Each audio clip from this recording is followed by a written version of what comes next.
बिहार का छोटा सा गांव कसाब, शायद ये नाम आपने सुना हो। रेडीमेड कपड़ों के कारोबार की वजह से जिसने अपनी अलग पहचान बना ली है। कसाब गांव आरा शहर से सटे उद्वंत नगर प्रखंड में मौजूद है। गांव के 33 साल के युवा मिथिलेश सिंह की सोच ने गांव की पहचान ही बदल डाली। आत्मनिर्भर भारत की तर्ज पर उन्होंने कोरोना काल में मुद्रा लोन और मुख्यमंत्री उद्यमी योजना की मदद से पैसे इकट्ठा कर गांव में ही रेडीमेड कपड़ों की फैक्ट्री लगाई। इतना बड़ा ऐसा नहीं है, मैं शुरुआत बहुत छोटे से की है। मैंने 2 मशीनों से शुरुआत की है। अर्ली डेज में मेरे पास 2 या 3 ही कारीगर थे। 2017 जनवरी की बात बता रहा हूँ। 16 लास्ट में मैंने शुरू करा था, 17 जनवरी से प्रोडक्शन शुरू करा। आज धीरे धीरे आते आते यहाँ तक आते मेरे पास लगभग 70 के करीब टोटल एम्प्लॉइज हैं। आज फैक्ट्री से आर ब्रांड से निकले कपड़े देश भर के बाजारों में नजर आते हैं। मिथिलेश के इस कदम से गांव और आसपास के इलाकों के 70 लोगों को रोजगार मिला हुआ है और 3 सालों में कंपनी टर्नओवर 2 करोड़ से भी ज्यादा का हो गया है। आज बिहार, यूपी, पश्चिम बंगाल, आसाम, कई राज्यों में यह ब्रांड धूम मचा रहा है। इस ब्रांड के कपड़ों के अपने कस्टमर हैं। मिथिलेश ने सिर्फ 2 सिलाई मशीन और एक छोटी सी पूंजी से कंपनी शुरू की थी और अब फैक्ट्री में 30 सिलाई मशीन के कारीगर रात दिन प्रोडक्शन दे रहे हैं।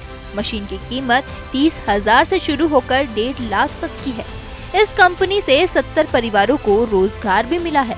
अधिकतर कामगार भोजपुर और बक्सर जिले से आते हैं।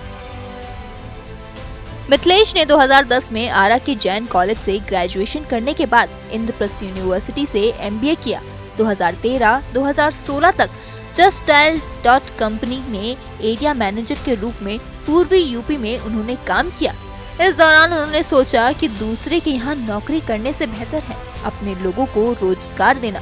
2017 में 2 सिलाई मशीन के साथ अपने घर के एक कमरे में प्रिंटिंग एंड कस्टमाइजेशन का काम शुरू किया। 2017 से 2020 तक एक कोना में 4 कमरा लेकर स्कूल यूनिफॉर्म और जनरल ऑर्डर का काम किया। मिथिलेश बचपन से ही क्रिकेट खेलने में माहिर है और जिला और राज्य स्तरीय मैच भी खेल चुके हैं। उनका कहना है कि उनकी फैक्ट्री में कम से कम 400 लोगों को रोजगार देने का लक्ष्य रखा गया है। फैक्ट्री में काम करने वाले कारीगरों की क्षमता के अनुसार ही उन्हें मासिक वेतन दिया जाता है। न्यूनतम 8,000 और अधिकतम 25 से 30,000 तक की सैलरी दी जा रही है। कई महिलाएं और पुरुष कारीगर ऐसे हैं जो सीख भी रहे हैं और कमा भी रहे हैं।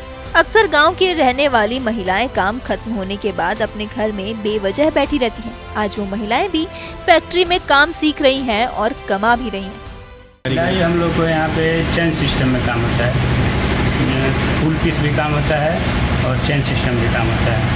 तो हम लोग का सिलाई बहुत बेहतरीन होता है, मार्केट के हिसाब से बहुत अच्छा बनता है यहाँ पे। आर्मर कंपनी के मैनेजर विनय कुमार बताते हैं कि यहाँ पर चेन सिस्टम से काम होता है। हमारे यहाँ सप्लाई ब्रांड कंपनी की तरह ही होती है। हमारे यहाँ मशीन अलग तरीके की है जिसकी कीमत 30,000 से 1.5 लाख तक की है।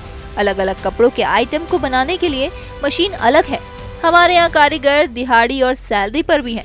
फैक्ट्री में काम करने वाले जितेंद्र ने बताया कि वो मुंबई में रहकर कपड़े कटिंग का काम करते थे, लेकिन कोरोना काल में काम छोड़कर अपने गांव वापस आ गए।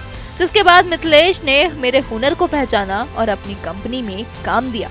इसके साथ ही मिथिलेश ने उन सभी लोगों को रोजगार दिया जो 2020 में दूसरे राज्यों में काम कर रहे थे और कोरोना के कारण काफी लोग काम छोड़कर अपने अपने गांव वापस आ गए थे।